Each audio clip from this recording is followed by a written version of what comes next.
Susan, thank you so much for having us in today. You bet. Talking about the ever important subject of school finance in Oregon.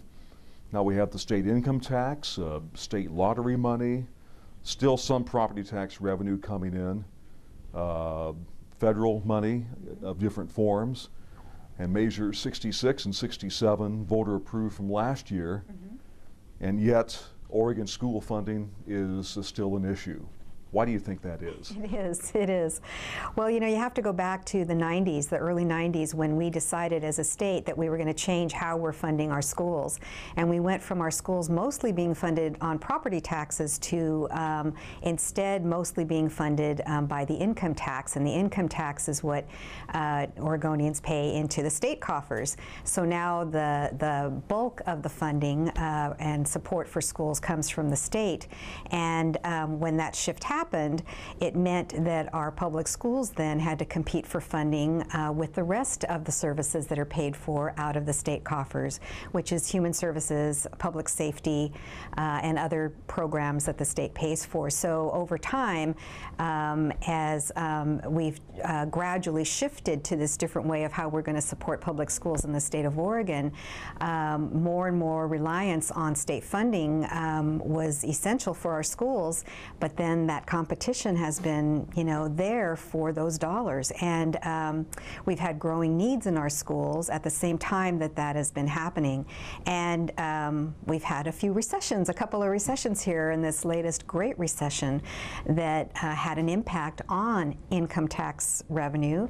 And if that's the major way that your state funds services, funds schools, that took a huge hit, of course, we all know. And so it had a significant impact on what's happening with funding for schools and for other state services. So over time, we've had to continue to deal with those budget decisions every 2 years.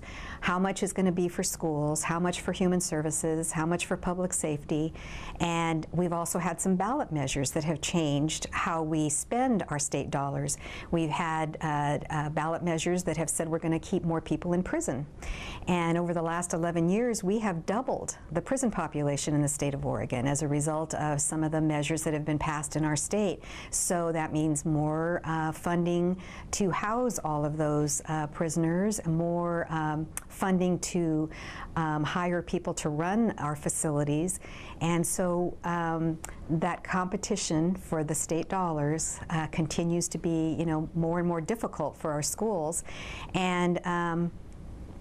And so here we are today. We've had you know, several cuts as a result of the Great Recession, the allotment funding that you've heard that the governors had to make across the board cuts, and then each time we get a revenue forecast, you know, we have to have a balanced budget in the state of Oregon. So when the revenue has been dropping, the legislatures come in and made some decisions. They have worked hard to try to protect our schools and to try to protect us from some of those reductions, and they have stepped up to try to help us, but it's been really, really difficult, and we have had to take, of course, reductions. And so we can look back to Measure 5. Measure 5 changing, yes, back to 1990 is when it really started, that struggle for how we adequately provide, I guess I would go back and say, what it did was it created some issues for us on stability, how we can provide stable funding for our schools, and then continuation of the challenge to get adequate funding for our schools.